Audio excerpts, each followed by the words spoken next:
ପଣିଆ ଉକୁଚି ଉଠିବ, ତୋର ଚେତନା ବିବର୍ଜିତ ହେବ, ତୋ ଅନ୍ତରରେ ଦେବଭାବ ସଞ୍ଚାରିତ ହବ। ମୁଁ ଜଣେ ନୁଖୁରା ମୁଖୁରା ମ୍ଳାନ ମଣିନ ମଣିଷ ଆଜ୍ଞା। ଯଦି ପ୍ରଭୁଙ୍କ ଦୟା କରୁଣାରୁ ମୋ ମଣିଷ ପଣିଆ ଉଦ୍ଭାସିତ ହୁଏ, ମୋ ଚେତନା ଯଦି ଉଦ୍ବର୍ଦ୍ଧିତ ହୁଏ, ମୋ ଦେବଭାବ ଯଦି ସଞ୍ଚାରିତ ହୁଏ, ତାଠାରୁ ବଡ କଥା ଆଉ କଣ? ଧନ ଜନ ଗୋପଲକ୍ଷ୍ମୀ ପ୍ରତିଷ୍ଠା ପ୍ରତିପତ୍ତି ଭାବ, ଗରିମା ମହିମାର ଭାବ ମଣିଷକୁ କାଳେ କାଳେ ଅହଙ୍କାରୀ କରେ। ଆମେ ସମସ୍ତେ ତାଙ୍କ ଦରବାରକୁ ଆସିଛୁ ତାଙ୍କ ସାଧନ ଭଜନ କରି, ତାଙ୍କ ନୀତି ବିଧାନକୁ ଜୀବନରେ ଯେ ସ୍ଥାନ ଦେଇ, ସେଇ ତରରିବ ସହିଷ୍ଣୁନା ତୃଣାଦପି ସୁନିଚନା ଅମାନିନ ମାନେ ଦେନା କୀର୍ତ୍ତନିଆ ସଦାହରିର ଭାବ ନେଇ ବଞ୍ଚିବା ପାଇଁ, ଆନନ୍ଦରେ ବିଗଳିତ ହବା ପାଇଁ, ପ୍ରଭୁମୟ ଜୀବନ ନେଇ ବଞ୍ଚିବା ପାଇଁ। ମୁଁ ଖାଲି ଏକା ତ ବଞ୍ଚିବି ନାହିଁ, ଘର ସଂସାର ଜୀବନରେ ପ୍ରଭୁଙ୍କୁ ପ୍ରତିଭାତ କରିବି।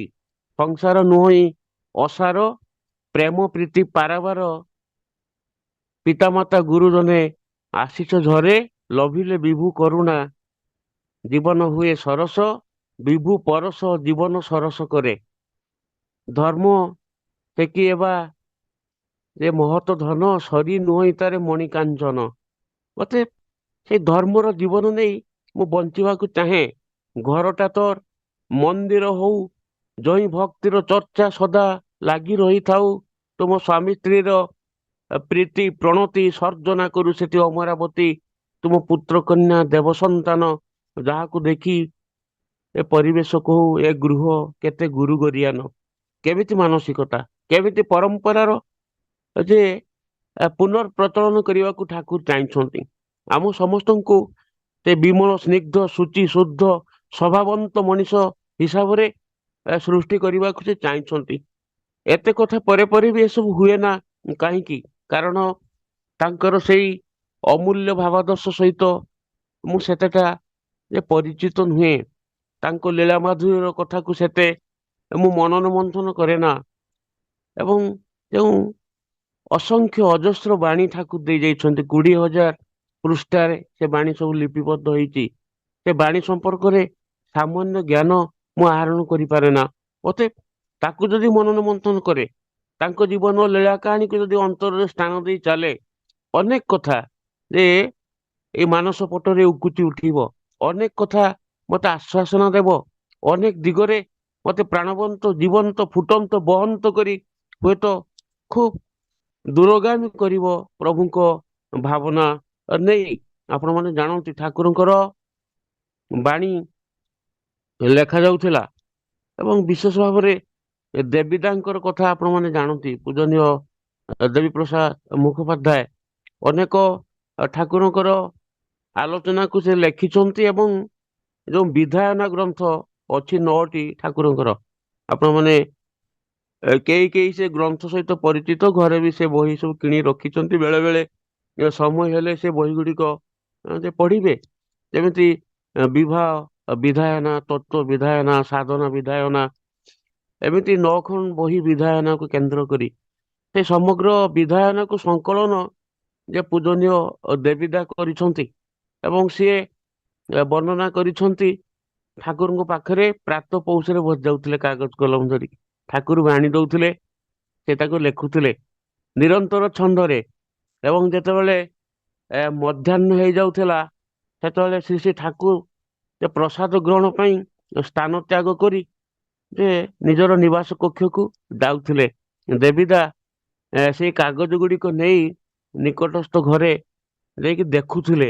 ଆପଣ ମାନେ ସମସ୍ତେ ଆଶ୍ରମର ସେଇ ଦିବ୍ୟ ସୁରମ୍ୟ ଦୃଶ୍ୟ ପଟକୁ ଆଖି ଆଗକୁ ଆଣନ୍ତୁ। ଆପଣ ବଡାଲ ବଙ୍ଗଳା ଦେଖୁଛନ୍ତି, ଠାକୁରଙ୍କ ସେ ବିଗ୍ରହ ଅଛି। ବଡାଲ ବଙ୍ଗଳା ସାମ୍ନାରେ ଯେଉଁ ଘର, ଆପଣ ଜାଣନ୍ତି ସେଟା ନିରୋଳା ନିବାସ। ନିରୋଳା ନିବାସରେ ଠାକୁର ଏବଂ ବଡ ମାଙ୍କର ଫଟୋ ଅଛି। ଏବଂ ଯେତେବେଳେ ସେଇ ସଜନା ଗଛ ଆଡକୁ ଚାଲି ଯାଆନ୍ତି, ପଛ ଆଡକୁ କେବଳ ବଡ ମାଙ୍କର ବିଗ୍ରହ ଅଛି। ନିରୋଳା ନିବାସ, ବଡାଲ ବଙ୍ଗଳା ପଛର ଘରକୁ ନିବୃତ ନିକେତନ, ଏବଂ ବଡାଲ ବଙ୍ଗଳା ସାମ୍ନାରୁ ବାହାରି ଯେତେବେଳେ ଆମେ ସିଧା ଯେ ସିଆଡକୁ ଚାହିଁବୁ, ମେମୋରିଆଲ ଏବଂ ଅପୂର୍ବ ସୁରମ୍ୟ ଯେ ସଂଗଠନ ଠାକୁରଙ୍କର ସଂଗଠିତ ସୁରମ୍ୟ ନିବାସ। ଆପଣ ମାନେ ଦେଖନ୍ତୁ ସେଇ ବଡାଲ ବଙ୍ଗଳାରେ ଠାକୁର ବସନ୍ତି ଏବଂ ପୂଜନୀୟ ଦେବୀଦା ପଦ ପଙ୍କଜରେ ବସନ୍ତି। ଲେଖା ହୁଏ ଠାକୁର ଯେତେବେଳେ ପ୍ରସାଦ ସେବନ କରିବା ପାଇଁ ମଧ୍ୟାହ୍ନରେ ଯାଆନ୍ତି, ପୂଜନୀୟ ଦେବୀଦା ଉଠି ଯାଆନ୍ତି। ମନେ ଥିବ ଆପଣ ମାନଙ୍କର, ଆଜିକାଲି ଯୋଉ ପ୍ରାର୍ଥନା କରିବା ପାଇଁ ଦେଓଘରରେ ଅପୂର୍ବ ଆ ଘର ସବୁ ନିର୍ମାଣ କରାଯାଇଛି। ସେ ଘରର ଉତ୍ତର କୋଣ ମାନେ ସେପଟେ ଦା ହଉ, ସେ ଉତ୍ତର କୋଣ ଘର ଏବେ ପ୍ରଶସ୍ତ ହେଇଛି। ପୂର୍ବରୁ ସେତେ ପ୍ରଶସ୍ତି ନଥିଲା, ସେଠି କାର୍ପେଣ୍ଟ୍ରି ଥିଲା। ଏବଂ ସେଇ ଘରର ଶେଷରେ ଗୋଟେ ଅସ୍ତ ଗଛ ଅଛି, ଆପଣ ଲକ୍ଷ୍ୟ କରିଥିବେ। ଏବଂ ସେ ବିଶାଳ ଅସ୍ତ ଗଛକୁ କାଟି ଦିଆଯାଇଛି ଏବେ। ଏବଂ ସେଇ ଅସ୍ତ ଗଛ ପାଖରେ ଗୋଟେ ଛୋଟ ଘର ଥିଲା। ମୋ ସ୍ମୃତିରେ ପଡୁଛି ସେ ଘରଟା ଆଜି ନାହିଁ। ସେ ଅସ୍ତ ଗଛର ବିପରୀତ ଦିଗରେ ସବୁ ଦୀକ୍ଷା ଗୃହ ଅଛି। ରାସ୍ତାକୁ ପାର ହେଲେ ଆପଣ ମାନେ ସେ ଦୃଶ୍ୟ ପଟକୁ ମାନସକୁ ଆଣନ୍ତୁ ଏବଂ ସେ ଅସ୍ତ ଗଛ ମୂଳରେ ଥିବା ଛୋଟିଆ ଘର ଭିତରେ ଯାଇକି ଦେବୀଦା ବସୁଥିଲେ। ସେଟା ଦେବୀଦାଙ୍କ ଘର ଥିଲା, ଅତ୍ୟନ୍ତ ଛୋଟିଆ ଘର। ସେ ଘର ଭିତରେ ଫ୍ୟାନ ନଥିଲା, ଦୁଇଟି ଝରକା ଥିଲା, ଗୋଟେ ତକ୍ତପୋଷ ଖଟ, ଏ ସାଧାରଣ ଖଟଟିଏ ପଡିଥିଲା। ଦେବୀଦା ଯାଇ ସେଇଠି ଠାକୁରଙ୍କୁ ମୁଖ ନିଶ୍ଚିତ ବାଣୀକୁ ଦେଖନ୍ତି, କେଇଠି ଯଦି ଶବ୍ଦ ଏପଟ ସେପଟ ହେଇଛି ତାକୁ ସେଇଠି ବସି ଯେ ସଂଶୋଧନ କରନ୍ତି। ଏବଂ ବେଳେ ବେଳେ ବେଳେ ବେଳେ ନୁହେଁ, ପ୍ରତିଦିନ ଦେବୀଦା ଲେଖିଛନ୍ତି ବାଣୀ ଦବା ପରେ ପରେ ଠାକୁର ପ୍ରସାଦ ସେବନ କରନ୍ତି, ତାପରେ ବିଶ୍ରାମ ନିଅନ୍ତି।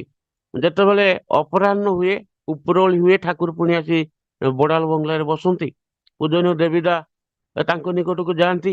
ଏମିତି ବାଣୀ ଲେଖୁ ଲେଖୁ ହୁଏତ ଗୋଟାଏ ଅଧେ ଶବ୍ଦ ଏପଟ ସେପଟ ହେଇଯାଇଥାଏ। ଶ୍ରୁତ ଲିଖନ ଦେଲା ବେଳେ ସେ ଶବ୍ଦ ଦେବୀଦା ଯେ ଭୁଲରେ ଲେଖିପାରି ନଥାନ୍ତି। ତେଣୁ ଠାକୁରଙ୍କୁ ନିବେଦନ କର, ଠାକୁର ଏମିତି ଗୋଟେ ଶବ୍ଦ ରହିଗଲା। କଣ ହୁଏ ଜାଣନ୍ତି? ସେ ଠାକୁରଙ୍କ ଦେହ କେମିତି ଜ୍ୱାଳା ଜର୍ଜରିତ ହୁଏ, ଥରନ୍ତି ଠାକୁର। ଏବଂ ବେଳେ ବେଳେ ଠାକୁରଙ୍କୁ ବ୍ଲଡ ପ୍ରେସର ବଢିଯାଏ, ବେଳେ ବେଳେ ଚେତନାହୀନ ଅବସ୍ଥାକୁ ଆସନ୍ତି। ସେତେବେଳେ ହଠାତ୍ ଡାକ୍ତର ମାନଙ୍କୁ ଡାକି ଠାକୁରଙ୍କୁ ଶୁଶ୍ରୂଷା କରାଯାଏ, ସେବା କରାଯାଏ, ଉପଚାର କରାଯାଏ, ଠାକୁର ସୁସ୍ଥ ହୁଅନ୍ତି। ଏବଂ ଏମିତି ଅବସ୍ଥାରେ ଦିନେ ଠାକୁର କହୁଛନ୍ତି ଯେ ନନିଦାକୁ, যে ননি এই যে বাণী আমি দিচ্ছে এগুলি কি যে মুখস্থ বিদ্যামণি, এগুলি কি আমার মুখস্থ বিদ্যামণি?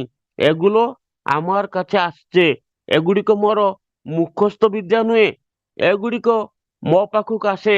কেমন আমার কাছে এসে তুমি জানো মনি? দেবীদান কହୁଛନ୍ତି কখন টেলিফোন রিং র শব্দ মতো, কখন টেলিফোন রিং র শব্দ মতো, কখন মাছের ঝাঁকের মতো দল বেঁধে এসে, কখন মেঘের টুকরোর টপ টপ মতো আমার কাছে আসে କହୁଛନ୍ତି। ଅତএବ ଟେଲିଫୋନ ରିଙ୍ଗ ଭଳିଆ ବାଣୀ ଗୁଡିକ ତାଙ୍କ ନିକଟକୁ ଆସିଛି ବୋଲି ସେ କହିଛନ୍ତି। ମାଛ ଝାଙ୍କ ଯେମିତି ନଦୀ ପୋଖରୀରେ ଦେଖାଯାନ୍ତି, ଝାଙ୍କ ଝାଙ୍କ ହୋଇ ଯେ ଠାକୁରଙ୍କ ଭିତରେ ବାଣୀ ଆସିଛି। ମେଘର ଟୁକୁର ଟୁକୁର ଟପର ଟାପର ଶବ୍ଦ ଦାଦା କହୁଥିଲେ ପରିଚାଳକ ଆପଣଙ୍କ ଆଡେ ମେଘ ହଉଛି ବୋଲି।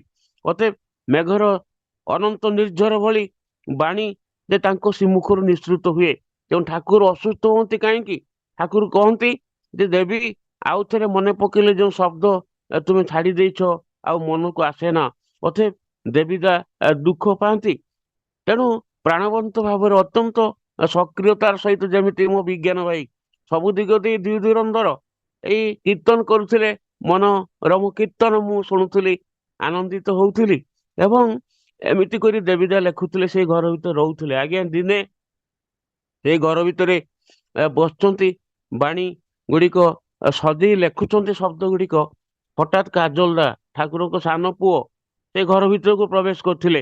ଏବଂ ସେ ଘରେ କାଜଲଦା ସାଙ୍ଗେ ସାଙ୍ଗେ ଗଲା ପରେ ତାଙ୍କ ଦେହ ଘର୍ମାକ୍ତ ହୋଇଥିଲା, ଝାଳ ବୋହି ଯାଇଥିଲା, ଅଣନିଶ୍ୱାସ ହୋଇଥିଲେ କାଜଲଦା। ସେ ଘରୁ ଦୌଡି ଆସିଥିଲେ ବାହାରକୁ, ଯୋଉ ଲନ୍ ଆପଣ ଦେଖୁଛନ୍ତି ସେଇ ବାହାରକୁ କାଜଲଦା ଦୌଡି ଆସିଥିଲେ ଏବଂ ଅତ୍ୟନ୍ତ କଷ୍ଟ ପାଇଥିଲେ। କାହିଁକି କେଜାଣି ତାଙ୍କ ଭିତରେ ଉଦ୍ବେଗ, ଉଦ୍ବିଗ୍ନତା ଯେ ସୃଷ୍ଟି ହେଇଥିଲା। ସେ ଠାକୁରଙ୍କ ନିକଟକୁ ଦୌଡି ଗଲେ ଏବଂ ଠାକୁରଙ୍କୁ କହିଥିଲେ ଯେ ଠାକୁର, ଯେ ଆପଣ ନଜର ଦେଇନାହିଁ ଠାକୁର। ଠାକୁର ଚାହୁଁଥିଲେ ପୁଅର କଥାକୁ। ନା କଣ ନଜର ଦେଇନାହିଁ ଠାକୁର ପଚାରିଥିଲେ? ନା ଦେବୀଦା ଗୋଟେ ଛୋଟିଆ ଘରେ ରହୁଛନ୍ତି, ଆପଣଙ୍କୁ ବାଣୀ ସଂକଳନ କରୁଛନ୍ତି, ଦିନ ରାତି ଏକାକାର ହେଇଛନ୍ତି। ଯେମିତି ବିଜ୍ଞାନ ଭାଇ, ଆପଣ ମାନେ, ମୋ ଗୋକୁଳାନନ୍ଦ ଭାଇ, ମୋ ଭୀମସେନ ଭାଇ, ମୋ ସୁମନ୍ତ ଭାଇ ସମସ୍ତେ ଏକାକାର ହେଇ ଠାକୁରଙ୍କୁ ପ୍ରତିଷ୍ଠା କରୁଛନ୍ତି। କିନ୍ତୁ ଜାଣନ୍ତି ଠାକୁର, ଦେବୀଦାଙ୍କ ଘରେ ଫ୍ୟାନ ନାହିଁ, ଏବଂ ଏତେ କଷ୍ଟରେ ବସୁଛନ୍ତି ବର୍ଷ ବର୍ଷ ଧରି ଆପଣଙ୍କୁ ବାଣୀ ସଂକଳନ କରୁଛନ୍ତି। ଆପଣ ତ କୃପାମୟ, ଗୋଟେ ଫ୍ୟାନ ଲଗେଇବାର କାହିଁକି ବ୍ୟବସ୍ଥା କରୁନାହାନ୍ତି? ଆପଣ ଆଦେଶ ଦେଲେ ମୁଁ ଗୋଟେ ଫ୍ୟାନ ଲଗେଇଦେବି। ଏବଂ ଠାକୁର ସାଙ୍ଗେ ସାଙ୍ଗେ ହସିଥିଲେ, କହିଲେ କାଜଲ, ଏଇ ଯେ ଯେ ଜୟଦେବ ଗୀତ ଗୋବିନ୍ଦ ଟା ଲେଖିଥିଲେ, ଆପଣ ମାନେ ଜାଣନ୍ତି ଓଡିଶାର ସାରସ୍ୱତ ସାଧକ ଅନନ୍ତ କାଳ ଯାହାଙ୍କ କଥା ମଣିଷ ଉଦ୍ଘୋଷଣା କରିବ, ଜୟଦେବ ଏବଂ ତାଙ୍କର ଗୀତ ଗୋବିନ୍ଦ। ଅତଏବ ଠାକୁର କହୁଛନ୍ତି କି ଅପୂର୍ବ କଥା, ଆପଣ ମାନେ ଶୁଣନ୍ତୁ। ଠାକୁର କହୁଛନ୍ତି ଯେ କାଜଲ, ଏଇ ଯେ ଜୟଦେବ ଗୀତ ଗୋବିନ୍ଦ ଲେଖିଥିଲେ, ଗୋଟେ ପର୍ଣ୍ଣ କୁଟୀରରେ ଲେଖୁଥିଲେ। ସେ ଘର ଝାଟି ମାଟି ଘର, କିଛି ନଥିଲା। ଯେ କାଜଲ ସେଇଠି ବସି ଅମୃତାୟନ ସୃଷ୍ଟି କରିଛନ୍ତି ଗୀତ ଗୋବିନ୍ଦ ଭଳି। ଏବଂ ତୁମେ ଜାଣ ଯେ କାଜଲ, ସେ ଗୀତ ଗୋବିନ୍ଦ ଲେଖା ଯେତେବେଳେ ବ୍ୟାହତ ହେଇଥିଲା, ଆଉ ପଦ ମନେ ପଡି ନଥିଲା, ସ୍ନାନ କରିବାକୁ ଯାଇଥିଲେ ଜୟଦେବ ଏବଂ ସେଇ ଛଦ୍ମବେଶରେ ଆସିଥିଲେ, ଯେ ସେଇ ଈଶ୍ୱର ଭଗବାନ ତାଙ୍କ ଛନ୍ଦକୁ ପୂରଣ କରି ଦେଇ ଯାଇଥିଲେ। ଏଇ ହଉଛି ସାଧନା ଏବଂ ସୁଖ ସ୍ୱାଚ୍ଛନ୍ଦ୍ୟକୁ ଆପଣେଇ ଆମୋଦ ବିନୋଦକୁ ଯେ ଆପଣାର କରି ମଣିଷ ଯଦି ଈଶ୍ୱରଙ୍କୁ ଭଲ ପାଇବାକୁ ଚାହେଁ, ତାହା କିନ୍ତୁ ସୁଦୂର ପରାହତ ହୁଏ। ଚମକି ଯାଇଥିଲେ କାଜଲ ଦା। ଏମିତି କଥା, ଏମିତି ପରୀକ୍ଷା ନିରୀକ୍ଷା ଯେ ଦେବାକୁ ପଡିବ ମତେ, ତେବେ ଯାଇ ମୁଁ ଖାଣ୍ଟି ମଣିଷ, ଅସଲ ମଣିଷ, ନିରତା ମଣିଷ, ନିଶ୍ଚଳ ମଣିଷ ହୋଇ ପ୍ରଭୁମୟ ଜୀବନ ନେଇ ଏ ସଂସାରରେ ଆତ୍ମଜାତ ହେଇପାରିବି। ଏଇ କଥା ଯେ କାଜଲ ଦା ଶୁଣିଲା ପରେ ଅବାକ ବିସ୍ମୟ ଚାହିଁଥିଲେ ଠାକୁର କେମିତି କେମିତି ପରୀକ୍ଷା କରନ୍ତି। ଏବଂ ଏଇ କଥା ଦିନେ যে দেবীদাଙ୍କ পাখে আলোচনা করছিলে কাজল দা, কইলে দেবীদা, ঠাকুর এমন বললেন যে গীত গোবিন্দর কথা, কত কষ্টর কথা, আপনিও এমন কষ্ট করে এইখানে বসে এইগুলি সব লেখছেন, কହୁଛନ୍ତି যে কাজল দা। দেবীদা ବିମୁଗ୍ଧ ନୟନରେ ଚାହିଁଥିଲେ କାଜଲ ଦା, କହିଥିଲେ ଯେ କଣ କଲେ ମଣିଷର ମଙ୍ଗଳ ହେବ, କଣ କଲେ ମଣିଷର ପ୍ରାରବ୍ଧ ଖଣ୍ଡିତ ହେବ, କଣ କଲେ ମଣିଷ ସୁଖ ଶାନ୍ତି ଭରା ଅନନ୍ତ ଜୀବନ ପାଇବ। ସିଏ ତ କରୁଣାମୟ, ସିଏ କେବଳ ଜାଣନ୍ତି କାଜଲ ଦା, ଆଉ କେହି ଜାଣନ୍ତି ନାହିଁ। ଆପଣ ସିନା ମନେ ମନେ ଏ ସାମାନ୍ୟ ସୁଖ କଥା ଚିନ୍ତା କରି ମୋ ପେନର କଥା ତାଙ୍କୁ କହିଥିଲେ, କିନ୍ତୁ ସେ ମତେ ଅନନ୍ତ ଜୀବନ ଶାନ୍ତି ଦେବାକୁ ଚାହାନ୍ତି, ଅନନ୍ତ ବିସ୍ତାରିତ ଜୀବନ ଦେବାକୁ ଚାହାନ୍ତି। ଚିନ୍ତା କରୁଛନ୍ତି କେମିତି ଲୀଳା ମାଧୁରୀ, କେମିତି ଲୀଳା କାହାଣୀ ଆପଣ ମାନେ ମନନ ମନ୍ଥନ କରିବେ। ଏଇ ହଉଛନ୍ତି ଠାକୁର, ଏଇ ହଉଛି ତାଙ୍କ ଲୀଳା କଥନ। ଏମିତି କରି ଆମ ସମସ୍ତଙ୍କୁ ସେଇ ପ୍ରାରବ୍ଧରୁ, ସେ ସଞ୍ଚିତ କର୍ମରୁ, ସେ କ୍ରିୟମାଣ କର୍ମରୁ ସେ ମୁକ୍ତି ଦେବାକୁ ଚାହାନ୍ତି। ଅନେକ କରନ୍ତି ଆଜ୍ଞା, ଆମେ ଅନେକ ଏଠି ବୟସ୍କ ଲୋକମାନେ ଗୋକୁଳାନନ୍ଦ ଭାଇ ଅଛନ୍ତି, ଠାକୁରଙ୍କୁ ଦେଖିଛନ୍ତି ଦିଥର ଆଖିରେ। ଏବଂ ସେତେବେଳେ ଡିଷ୍ଟ୍ରିକ୍ଟ ଏଗ୍ରିକଲଚର ଅଫିସର ଜଣେ ପିଲାକୁ ଚାକିରି ଦେବା ପାଇଁ ଅନୁରୋଧ କରିଥିଲେ, କାରଣ ମୁଁ ବି ପୁରୁଣା ଦିନର ସତ୍ସଙ୍ଗୀ, 46 ବର୍ଷ ହେଲାଣି, ଚାକିରି ଦେଇଥିଲେ। କିନ୍ତୁ ଏଇ ଗତ ବର୍ଷ ପଚାରୁଥିଲେ ସେ ପିଲା କଣ କରୁଛି, ମରିଗଲା। ପିଲାଟା ମଦ ଖାଇ ଖାଇ, ଠାକୁରର ଘର କର୍ମୀ ଘରର ଛୁଆ ଆଜ୍ଞା, ମଦ ଖାଇ ଖାଇ ମରିଗଲା। ଗୋକୁଳାନନ୍ଦା ଦୁଃଖ ପ୍ରକାଶ କରି ମତେ କହିଥିଲେ, ନୃସିଂହ ଭାଇ ତମେ ଗୋଟେ ଯେ ମାନେ ବାଜ୍ୟ ମଣିଷ, ଏମିତି ଗୋଟେ ପିଲା ପାଇଁ ଚାକିରି ପାଇଁ କହିଥିଲ, ସେତେବେଳେ ସୁବିଧା ସୁଯୋଗ ଥିଲା ବୋଲି ତାକୁ ଚାକିରି ଦେଇଥିଲି, କିନ୍ତୁ ତାକୁ ମଣିଷ କରିପାରିଲ ନାହିଁ। ଏଇ ହଉଛି ଜୀବନର ପୃଷ୍ଠଭୂମି, ଏଇ ହଉଛି ଜୀବନର ଯେ କଥା। ପ୍ରଭୁ କେମିତି ଭାବରେ ମୋ ଭିତରେ ସେ ଜୀବନ୍ତ ହେବାକୁ ଚାହାନ୍ତି। ମନେ ପଡୁଛି କାଲି ବିଜ୍ଞାନ ଭାଇ କହୁଥିଲେ, ଦାଦା ଟିକେ ସେଇ ଲୀଳା କାହାଣୀ କହିବେ। ଆପଣ ଭୁବନେଶ୍ୱର ସତ୍ସଙ୍ଗ ଯେ ପରିମଣ୍ଡଳରେ ସେଇ କଥା ବର୍ଣ୍ଣନା କରିଥିଲେ, ମନେ ପଡିଯାଉଛି ସେଇ ଅପୂର୍ବ ଲୀଳା ମାଧୁରୀର କଥା। 1955 ମାର୍ଚ୍ଚ 4 ତାରିଖର ପ୍ରଭୁଙ୍କୁ କେନ୍ଦ୍ର କରି ସୃଷ୍ଟି ହୋଇଥିବା ସେଇ ଲୀଳା ମାଧୁରୀ ଯେ ଅମୃତ କାହାଣୀ, ପିୟୁଷ ପରମ୍ପରାର କଥା ମନେ ପଡିଯାଉଛି। ଠାକୁର ଜାମତଲା ଶ୍ରୀ ଅଙ୍ଗନରେ ବସିଛନ୍ତି। ଆପଣ ମାନେ ଜାମତଲା ଦେଖିଛନ୍ତି? ଏଇ କଥା ଗୁଡିକ ଆଳାପ ଆଲୋଚନା କଲା ବେଳେ ବେଳେ ବେଳେ ସ୍ମୃତି ପଟରେ ନେବେ ସେ ଜାଗା ଗୁଡିକ କେଇଠି। ଅଧିକାଂଶ ଜାଗାକୁ ମୁଁ ବୁଲେ ଏବଂ ଅଧିକାଂଶ ଜାଗାରେ ବସେ, ନାମ ଧ୍ୟାନ କରେ। ଠାକୁର ଏଇଠି ବିଚରଣ କରିଥିଲେ, ଠାକୁରଙ୍କ ପଦଧୂଳି ଗୋପନରେ ହୁଏତ କେଇଠି ଲୁଚି ଯାଇଛି। ମୁଁ ଅଧମ ଅକିଞ୍ଚନ ଅଭାଜନ ମଣିଷ ସେଇ ତାଙ୍କ ଲୀଳା ନିକେତନରେ ଆତଜାତ ହଉଛି। ଏବଂ କାଲି ମଧ୍ୟ ମୁଁ ଦେଓଘର ଯାଉଛି, 27 ତାରିଖ, 3 ଦିନ ରହିବି, 30 ତାରିଖ ଫେରିବି। ମତେ ସେଇ ଲୀଳା ମନ୍ଥନ କରିବା ପାଇଁ ଯେ କେତେ କେତେ ଆଗ୍ରହ, କେତେ କେତେ ଉତ୍କଣ୍ଠା, କେତେ କେତେ ଉଦ୍ବେଗ, ଯେ ସବୁ ସମୟରେ ମନ ମାନସରେ ଦାନା ବାନ୍ଧେ। ଠାକୁର ଜାମତଲା ଶ୍ରୀଅଙ୍ଗନରେ ବସିଛନ୍ତି। ଏଇ ସମୟରେ ଆସିଛନ୍ତି ଯେ ଜୟପ୍ରକାଶ ନାରାୟଣ ଜନନେତା, ଆପଣ ମାନେ ଜାଣନ୍ତି। ତା ପୂର୍ବରୁ ବିହାରର ଯେଉଁ ପ୍ରଖ୍ୟାତ ମଣିଷମାନେ ଠାକୁର ପାଖକୁ ଆସୁଥିଲେ, ବିନୋଦା ନନ୍ଦନ ଝା ତତ୍କାଳୀନ ବିହାରର ଦୀର୍ଘ ଦିନର ମୁଖ୍ୟମନ୍ତ୍ରୀ ବଳଦେବ ସହାୟ ଏମାନେ ଆସୁଥିଲେ। କିନ୍ତୁ ଯାହା ବର୍ଣ୍ଣନା ହେଇଛି ବିନୋଦା ନନ୍ଦନ ଝା ଠାକୁରଙ୍କ ଚରଣାସ୍ଥିତ ହେଇଛନ୍ତି, ବଳଦେବ ସହାୟ ବୋଧେ ରହିଯାଇଛନ୍ତି। ଏବଂ ଏଇ ବଳଦେବ ସହାୟ ଠାକୁରଙ୍କୁ ଦେଖିବାକୁ ଆସି ଅତ୍ୟନ୍ତ ବିଗଳିତ ହେଇଛନ୍ତି। ସେମାନେ ତ ଖୁବ ଖ୍ୟାତି ସମ୍ପନ୍ନ ଯେ ମଣିଷ ଥିଲେ ଭାରତ ବର୍ଷରେ, ସୁପ୍ରତିଷ୍ଠିତ ମଣିଷ ମାନେ। ଏବଂ ଏଇ ବଳଦେବ ସହାୟ ଯେ ଜୟପ୍ରକାଶ ନାରାୟଣଙ୍କ ସହିତ ଦେଖା ହେଇଛି। ଆପଣ ମାନେ ଯେ ଜୟପ୍ରକାଶ ନାରାୟଣଙ୍କ ସମ୍ପର୍କରେ ଜାଣିଛନ୍ତି, କେମିତି ବିଶାଳ ମଣିଷ ଥିଲେ, କେମିତି ଜନ ଆନ୍ଦୋଳନ ସୃଷ୍ଟି କରିଥିଲେ, କେମିତି ଜନଜୀବନରେ ଯେ ନ୍ୟାୟ ଦେବା ପାଇଁ ଯେ ହୁଏତ ଭାରତ ବର୍ଷ ଚତୁର୍ଦିଗରେ ତାଙ୍କର ସୁନାମ ଖେଳେଇ ଯାଇଥିଲା। ସେ ବଳଦେବ ସହାୟ ସେଇ ଜୟପ୍ରକାଶ ନାରାୟଣଙ୍କୁ ଦେଖା କରିଥିଲେ ଏବଂ ଅତ୍ୟନ୍ତ ବିନୀତ ଭାବରେ କହିଥିଲେ, କାରଣ ଉଭୟ ବନ୍ଧୁ ଥିଲେ। ଜୟପ୍ରକାଶ ନାରାୟଣ ଆଉ ବଳଦେବ ସହାୟ ଯେ ବନ୍ଧୁ ଥିଲେ, ତାଙ୍କୁ ଅନୁରୋଧ କରିଥିଲେ ଜୟପ୍ରକାଶ ନାରାୟଣଙ୍କୁ ଯେ ଜୟପ୍ରକାଶ, ତୁମେ ସମୟ ପାଇଲେ ଠାକୁରଙ୍କ ଆଶ୍ରମ ଆଡେ ବୁଲି ଆସିବ। ମୁଁ ଦେଖି ଆସିଛି ପ୍ରାଣବନ୍ତ ପରିବେଶ ଏବଂ ସୁଧୀର ସୁଶୀଳ ଯେ ମଣିଷ, ଆଉ ସେ ବାକ୍ଚାତୁରୀ ଏବଂ ସେ ଚାହାଣୀ, ସେ କାହାଣୀ, ସେ ବାଣୀ ଅତ୍ୟନ୍ତ ମନଲୋଭା। ତମେ ସମୟ ପାଇଲେ ଯେ ଯିବ। ଜୟପ୍ରକାଶ ନାରାୟଣ ସେଦିନ ଆଶ୍ରମକୁ ଆସିଛନ୍ତି 1955 ମାର୍ଚ୍ଚ 4 ତାରିଖ। ଠାକୁର ଜାମତାଲାରେ ବସିଛନ୍ତି ଗୋଟେ ପୁରୁଣା ଚେୟାରରେ, ଶିଶୁ କାଠରେ ନିର୍ମିତ କଳା ରଙ୍ଗ କଳେବର ନେଇ ବିରାଜିତ ଚେୟାରରେ ଯେ ଶୁଚିଶୁଦ୍ଧ ସ୍ୱଭାବନ୍ତ ପ୍ରଭୁ ବସିଛନ୍ତି। ଏବଂ ସେ ଠାକୁରଙ୍କ ପାଖକୁ ଆସିଛନ୍ତି କିଏ? ଜୟପ୍ରକାଶ ନାରାୟଣ ଠାକୁରଙ୍କୁ ପ୍ରଣାମ କରୁଛନ୍ତି। ଅଳ୍ପ ସମୟ ଆଳାପ ଆଲୋଚନା ହେଇଛି ଏବଂ ସେ ଠାକୁରଙ୍କୁ ମନ୍ତବ୍ୟ ଦେଇ କହିଛନ୍ତି ଯେ ଆପଣଙ୍କ ସଙ୍ଗ ସାନ୍ନିଧ୍ୟ ଅପୂର୍ବ ଲାଗିଲା, ବହୁତ ଭଲ ଲାଗିଲା। ମୁଁ ଅନେକ ପ୍ରଶାନ୍ତି ଲାଭ କଲି ଠାକୁର, କିନ୍ତୁ ବେଶୀ ସମୟ ରହିପାରିବି ନାହିଁ, ବ୍ୟସ୍ତ ବିବ୍ରତ ଜୀବନ, ମତେ ଖୁବ ଶୀଘ୍ର ଯିବାକୁ ହେବ। ଆପଣ ଅନୁମତି ଦିଅନ୍ତୁ। ସାମାନ୍ୟ ଯେ ଆପ୍ୟାୟନ ପରେ ଜୟପ୍ରକାଶ ନାରାୟଣ ଯାଇଥିଲେ। ଯେତେବେଳେ ଯେ ଯିବା ପାଇଁ ଚାହୁଁଛନ୍ତି, ଠାକୁର ଉଠି ପଡିଲେ। ତାଙ୍କୁ କହିଥିଲେ ମୋର ମହାଭାଗ୍ୟ, ଆପଣଙ୍କୁ ଦେଖିଲି, সময় পাইলে পুনি আসবে। আমার খুব ভাগ্য আপনার দর্শন হলো, সময় পেলেও আপনি একবার পুনি আসবে, ঠাকুর কହୁଥିଲେ জয়প্রকাশ নারায়ণଙ୍କୁ। ଏବଂ ଯେତେବେଳେ ଜୟପ୍ରକାଶ ନାରାୟଣ ଯେ ଠାକୁରଙ୍କ ଜୀବନ କୁଞ୍ଜ ଦେଓଘରରୁ ବିଦାୟ ନେଉଛନ୍ତି, ସେତେବେଳେ ଠାକୁର ସୁଶୀଲ ଦା ଆଉ କ୍ରେଷ୍ଟ ପ୍ରସନ୍ନ ଭଟ୍ଟାଚାର୍ଯ୍ୟଙ୍କୁ କହିଥିଲେ ତୁମେ ଜୟପ୍ରକାଶ ନାରାୟଣଙ୍କୁ ବାଟି ଦେଇ ଆସ, ଏତେ ବଡ ମଣିଷ କିଛି ବାଟ ବାଟି ଦେଇ ଆସ, ସେ ଯିବେ। ଏବଂ ବାସ୍ତବରେ ଯେ କ୍ରେଷ୍ଟ ଦା ଆଉ ସୁଶୀଲ ଦା ଜୟପ୍ରକାଶ ନାରାୟଣଙ୍କୁ ସେ ବାଟି ଦେଇଥିଲେ। ଏବଂ ଫେରି ଆସିଲା ପରେ ଯେ ଠାକୁର ପଚାରିଥିଲେ ସେ ଖୁସି ତ, କଣ କହିଲେ? ଏବଂ ଏମାନେ ସମସ୍ତେ କହିଥିଲେ ଠାକୁର ଜୟପ୍ରକାଶ ନାରାୟଣ ବହୁ ଭାବରେ ଖୁସି ହେଇଛନ୍ତି। କିନ୍ତୁ ଗୋଟାଏ କଥା ନେଇ ସେ ଖେଦୋକ୍ତି ପ୍ରକାଶ କରୁଥିଲେ ନା କଣ, ସେ କହୁଥିଲେ ଯେ ପରିବ୍ୟାପ୍ତ ପରିବେଶ, ଏତେ ବିସ୍ତାରିତ ଜନଜୀବନ, କିନ୍ତୁ ଠାକୁର ଗୋଟେ ପୁରୁଣା ଚୌକିରେ ବସିଛନ୍ତି, ସେଇଟା ମତେ ଭଲ ଲାଗିଲା ନାହିଁ। କିଏ କହୁଛନ୍ତି? ଜୟପ୍ରକାଶ ନାରାୟଣ ଠାକୁର ବସିଥିବା ଚୌକି।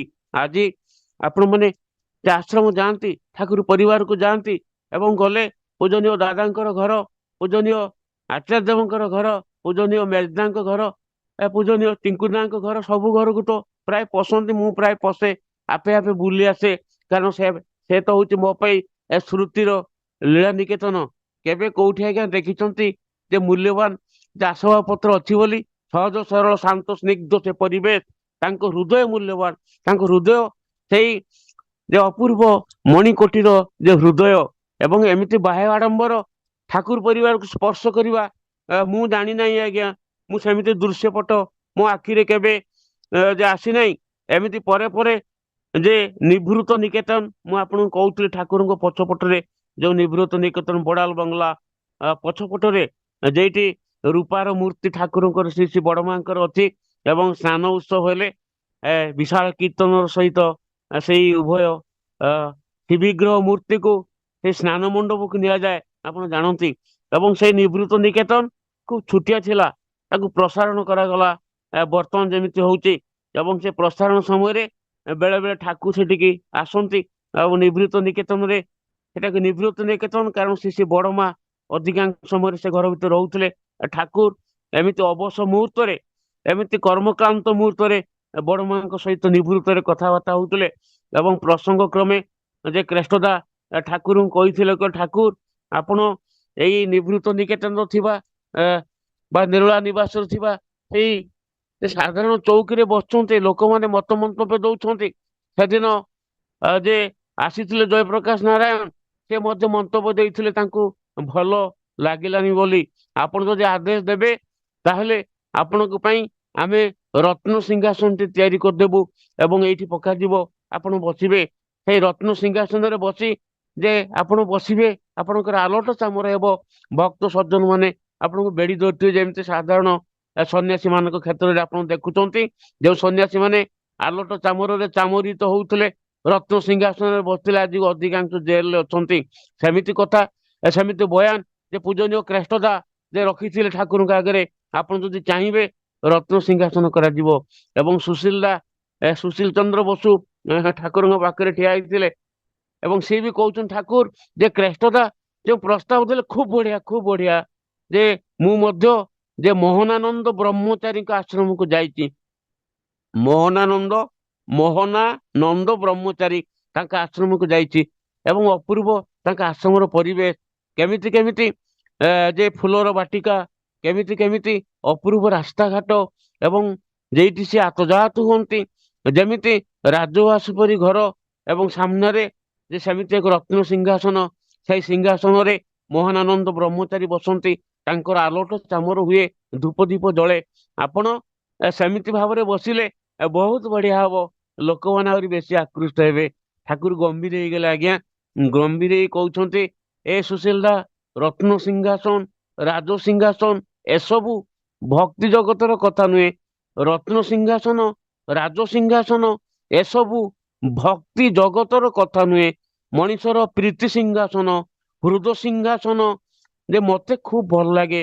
আমি চিরকাল আপনার যে প্রীতি সিংহাসনে, হৃদ সিংহাসনে বিরাজিত হইতে চায়। চিন্তা କରୁଛନ୍ତି ସାଧାରଣ ତଥାକଥିତ ସାଧୁ ସନ୍ନ୍ୟାସୀ ଆଉ ପରମ ପିତାଙ୍କ ଭିତରେ ଭାବାଦର୍ଶର ଯେଉଁ ପାର୍ଥକ୍ୟ, ଯେଉଁ ଫରକ, ମୁଁ ତମ ମାନଙ୍କୁ ହୃଦ ସିଂହାସନରେ ବସିବାକୁ ଚାହେଁ, ତୁମମାନଙ୍କର ପ୍ରୀତି ସିଂହାସନରେ ବସିବାକୁ ଚାହେଁ। ଏସବୁ କଥା ଆଲୋଚନା କଲା ବେଳେ সেই কথা মনে পড়ে যায়। মরিতে চাই না আমি সুন্দর ভুবনে, মানুষের মাঝে আমি বাঁচিবার চাই।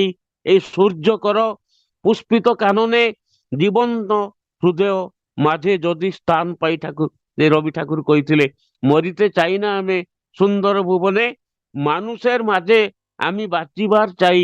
এই সূর্য করে পুষ্পিত কাননে জীবন্ত হৃদয় মাঝে যদি স্থান পাই, ମୋ ହୃଦୟଟା ଜୀବନ୍ତ ହଉ, ମୋ ହୃଦୟଟା ସୁନ୍ଦର ହଉ, ମୋ ହୃଦୟଟା ପାବନ ପବିତ୍ର ହଉ ଏବଂ ମୋ ହୃଦୟଟା ତାଙ୍କ ବିରାଜମାନର ପ୍ରକୋଷ୍ଠ ହେଇଉଠୁ, ସିଂହାସନ ହେଇଉଠୁ। ଏଇଟା ଚାହୁଁଛନ୍ତି। କେମିତି ଆଜ୍ଞା ଏଇ ହୃଦୟଟା ତାଙ୍କ ବିରାଜମାନର ସିଂହାସନ ହବ ଆଜ୍ଞା? ତାଙ୍କର ନୀତିବିଧି ମାନିବାକୁ ପଡିବ, ଯେମିତି ସାଧନ ଭଜନ କରିବାର କଥା କହିଛନ୍ତି ସେମିତି କରିବାକୁ ପଡିବ। ସଦାଚାର ସମ୍ପନ୍ନ ଜୀବନ ନେଇ ବଞ୍ଚିବାକୁ ପଡିବ। ଘର ସଂସାରରେ ତାଙ୍କୁ ପ୍ରତିବାଦ କରିବାକୁ ପଡିବ। ପ୍ରତି ମୁହୂର୍ତ୍ତରେ, ଶୟନେ, ସପନେ, ଜାଗରଣେ, ସାକ୍ଷ୍ୟ ଲକ୍ଷ୍ୟ ପ୍ରତ୍ୟକ୍ଷରେ ସେଇ ପ୍ରଭୁ ମତେ ଯେମିତି ଆମୋଦିତ କରେ, ବିଗଳିତ କରେ, ବିଭରିତ କରେ, ତେବେ ଯାଇ ମୋ ହୃଦୟ ସିଂହାରେ ସେ ବସିବେ। ମୁଁ ଯେମିତି ସେମିତି କଥା କହିବି, କଟୁକ୍ତି କରିବି, ମଣିଷକୁ ଦୁର୍ବ୍ୟବହାର କରିବି, ତାପରେ ମୁଁ କହିବି ଠାକୁର ମୋ ହୃଦୟ ସିଂହାସନରେ ବସିବେ, ଏଟା ସୁଦୂର ପରାହତ କଥା। ଆସିଛନ୍ତି ପ୍ରଭୁ ଅନନ୍ୟ ଅନୁପମ ଭାବରେ ଯେ ମତେ ସୁସ୍ଥ, ମତେ ସୁନ୍ଦର ଯେ କରିବାକୁ ଚାହିଁଛନ୍ତି। ଅତେ ସପ୍ରଭୃତି ବାতুল চলা হয়ে উঠুক তোর ঈশ্বর, ଆଉ ଧାରଣ ପାରଣ ଉତ୍ସ ନିଏ ଜେଗେ ଉଠୁক তোর ঈশ্বর। ଠାକୁର କହୁଥିଲେ ସବ ପ୍ରବୃତ୍ତି ବାতুଲ চলা হয়ে উঠুক সব নিথর, ଆଉ ধারণ পালন উৎস নিয়ে জেগে উঠুক যে তোর ঈশ্বর। জীবন নয়ক বাতুল চলা, নয়ক বেকুব মিথ্যা ভরা, বিধির নিয়ম মেনলে চলে হৃদয় হৃদয় হবে তৃপ্তি ভরা। ବିଧିର ନିୟମକୁ ଯଦି ମଣିଷ ମାନିକି ଚାଲେ, ତାର ହୃଦୟଟା ତୃପ୍ତିମୟ ହେଇ ଉଠିବ। ଏମିତି ସେମିତି ଜୀବନ ଯାପନ କଲେ ଯେ ମଣିଷ ଜୀବନଟା ଯେ ଠିକ ହେବ ନାହିଁ।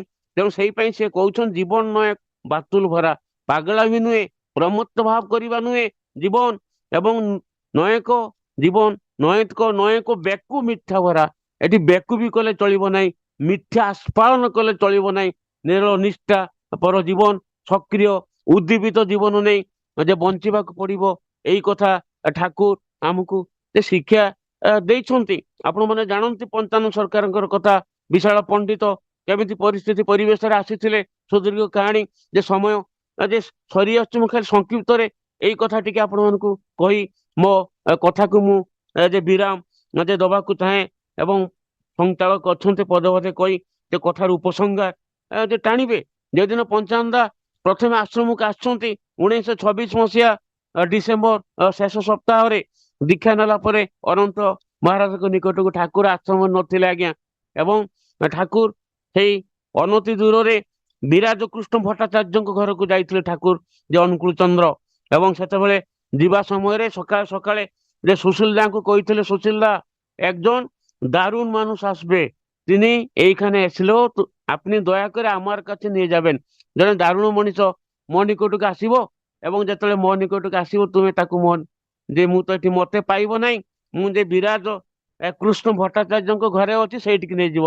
ଯେତେ ପଞ୍ଚାନନ୍ଦ ଆଶ୍ରମରେ ପହଞ୍ଚିଲେ ସେତେବେଳେ ସୁଶୀଲଦା ଦେଖିଥିଲେ ସେ ଆସିଛନ୍ତି ପ୍ରଫେସର ପଞ୍ଚାନନ ସରକାର ଏବଂ ତାଙ୍କୁ କହିଥିଲେ ଠାକୁର ଆଶ୍ରମରେ ନାହାନ୍ତି, କିଛି ସମୟ ପାଇଁ ଏଇ ଅଳ୍ପ ଦୂରରେ ବିରାଜ କୃଷ୍ଣ ଭଟ୍ଟାଚାର୍ଯ୍ୟଙ୍କ ଘରକୁ ଯାଇଛନ୍ତି, ଆପଣ ଚାହିଁଲେ ସେଠିକି ଯିବା। ଏବଂ ପଞ୍ଚାନନ୍ଦା ଯେ ନେଇଯାଇଥିଲେ ଯେ ପଞ୍ଚାନନ୍ଦାଙ୍କୁ ନେଇଯାଇଥିଲେ ସୁଶୀଲଦା ସେ ବିରାଜ କୃଷ୍ଣ ଯେ ଭଟ୍ଟାଚାର୍ଯ୍ୟଙ୍କ ଘରକୁ। ଯେତେ ବିରାଜ କୃଷ୍ଣ ଭଟ୍ଟାଚାର୍ଯ୍ୟଙ୍କ ଘରକୁ ଯାଇଥିଲେ ସେ ଦେଖୁଛନ୍ତି ଯେ ଠାକୁର କେମିତି ମ୍ଳାନ ମଳିନ ଦେଖା ହଉଛନ୍ତି। କିଏ ଦେଖୁଛନ୍ତି? ପଞ୍ଚାନନ ସରକାର। ଠାକୁର ଶୁଚିଶୁଦ୍ଧ ସ୍ୱଭାବନ୍ତ ଯେ ଉଦ୍ଭାସିତ ଯେ ଶରୀର ନେଇ ବିରାଜିତ ହୋଇନାହାନ୍ତି, କେମିତି ମହିଳା ଦେଖା ଯାଉଛନ୍ତି। ଏବଂ ଇଏ କହିଲେ ଯେ ମତେ ଦୀକ୍ଷା ଦେଇଥିଲେ ଅନନ୍ତ ମହାରାଜ, ଯେଉଁ ଫଟୋ ଦେଇଥିଲେ କେତେ ପ୍ରାଣବନ୍ତ ଫଟୋ, ଆଜି ଗୋଟେ ମହିଳା ଲୋକଙ୍କୁ ଦେଖୁଛି ସେ ଫଟୋ ଏ ଲୋକ ତ ସମାନ କଥା ନୁହେଁ, ଏମିତି ସେ ଭାବୁଛନ୍ତି। ଠାକୁର ସେତେବେଳେ বইটিয়ে পড়ুଛନ୍ତି যে ଗୋଟେ বইটা পড়ুଛନ୍ତି অপূর্ব ছন্দরে, দূর থাকে লাগে ভালো পাশে লাগে কালো কালো, দূর থাকে লাগে ভালো ଆଉ ପାଶେ ଲାଗେ କାଲୋ କାଲୋ। ଠାକୁର ପଢୁଛନ୍ତି ଯେ ଦୂରରୁ ଭଲ ଲାଗେ କିନ୍ତୁ ପାଖରେ କଳା କଳା ଲାଗେ, ମଳିନ ଲାଗେ। ଏବଂ ସିଏ କହୁଛନ୍ତି ଇଏ ବୋଧେ ଯାଦୁକର କି ମୋ ମନର କଥା ଜାଣି ଏମିତି ଗୋଟେ ଢଙ୍ଗର କଥାବାର୍ତ୍ତା କରୁଛନ୍ତି। ଠାକୁର ପଢୁଛନ୍ତି ଯେ କେମିତି ଯେ ଉନ୍ମିଳିତ ନୟନରେ ଯେ ଦୂର থাকে লাগে ভালো পাশে লাগে কালো কালো, ଏ କଥା କହୁଛନ୍ତି। এবং গম্ভীর হয়ে পঞ্চানন্দা এবং সাঙ্গে সাঙ্গে ঠাকুর দাদা আপনি যদি সব কথা ভাববে আমি কি করব, আমার কাজটা কি? এ দাদা আপনি কি ইচ্ছা মতো এখানে এসছেন না আপনাকে কি ডেকে নিয়ে এসেছে? কৌছন ঠাকুর, এ দাদা তুমি যদি সব কথা ভাবিদব, জীবনের কথা, চলনীর কথা, চরিত্রের কথা, তাহলে ମୁଁ କଣ କରିବି? আমার ভাবনাটা কি হবে যে আপনি কি শুদ্ধ যে মন করে এইখানে এসছেন, କଣ ମନ କରି ଆପଣ ଚାଲି ଆସିଛନ୍ତି? ନିଶ୍ଚୟ ଠାକୁର ତାଙ୍କୁ ଡାକିଛନ୍ତି ବୋଲି ଇଙ୍ଗିତ ଦେଇଥିଲେ। ପରବର୍ତ୍ତୀ ପର୍ଯ୍ୟାୟରେ ତାଙ୍କ ଜୀବନର ପୃଷ୍ଠ ହିଁ ବଦଳି ଯାଇଥିଲା। ଏଇ ହଉଛନ୍ତି ପରମ ପ୍ରେମମୟ, ଇଙ୍ଗିତ ଦେଉଛନ୍ତି, ସଂକେତ ଦେଉଛନ୍ତି, ତାଙ୍କ ଆଡକୁ ପ୍ରତି ମୁହୂର୍ତ୍ତରେ ମତେ ଆକର୍ଷିତ କରୁଛନ୍ତି। ମୁଁ ସେଇ ଦିନହୀନ ଅକିଞ୍ଚନ ମଣିଷଟା, ସେ ଆକର୍ଷଣର ମୂଲ୍ୟ ବୁଝିପାରିଲି ନାହିଁ, ସେ ସଂକେତକୁ ଅବହେଳା କଲି। ନା, ଆମେ କରିବା ନାହିଁ, ଆମେ ପ୍ରତିଜ୍ଞା କରିବା এই ଅନନ୍ୟ କାହାଣୀ, ଅନନ୍ୟ ଲୀଳା ମାଧୁରୀକୁ ମନନ ମନ୍ଥନ କରି ତାଙ୍କର ମନର ମଣିଷ ହେବା, ଜୀବନକୁ ସେମିତି ସଞ୍ଚାଳିତ କରିବା। ଆଉ କଥା ଲମ୍ବେଇବାକୁ ଚାହେଁ ନା, ସମୟ ମତେ ସଂକେତ ଦଉଛି। ଅଧ୍ୟକ୍ଷ ମହୋଦୟ ଯେ କହିଦେଇଥିଲେ ଶେଷରେ ସେଇ କଥା ଗାଇ ଯିବାକୁ ଚାହେଁ। ମୁଁ ଗାଇଲି ଯେଉଁ ଗାନ, ଇଚ୍ଛାମତୀ ନଦୀ ତୀର ତୀରେ ଆଷାଢ଼ର କାଶବନ, ହେମନ୍ତ ଶିଶିରେ କେହି କେବେ ପକାଇବ ମନେ, ମୁଁ ଯେବେ ଫେରୁଥିବି କ୍ଳାନ୍ତ ଓ ଶ୍ରାନ୍ତ ହୋଇ ପଲାଶ ଧାତୁକିର ବନେ। ଜୟଗୁରୁ, ସମସ୍ତଙ୍କୁ ଜୟଗୁରୁ। ଆଜ୍ଞା ଜୟଗୁରୁ। ଜୟଗୁରୁ ଜୟଗୁରୁ। ସମୟ କେତେବେଳେ ଅତିକ୍ରାନ୍ତ ହୋଇଗଲା। ଆପଣଙ୍କର ଏ ମଧୁର କଥା, ଯୋଉ ଲୀଳାର କଥା ଯାହା ଅବତାରଣା କଲେ ଆଜି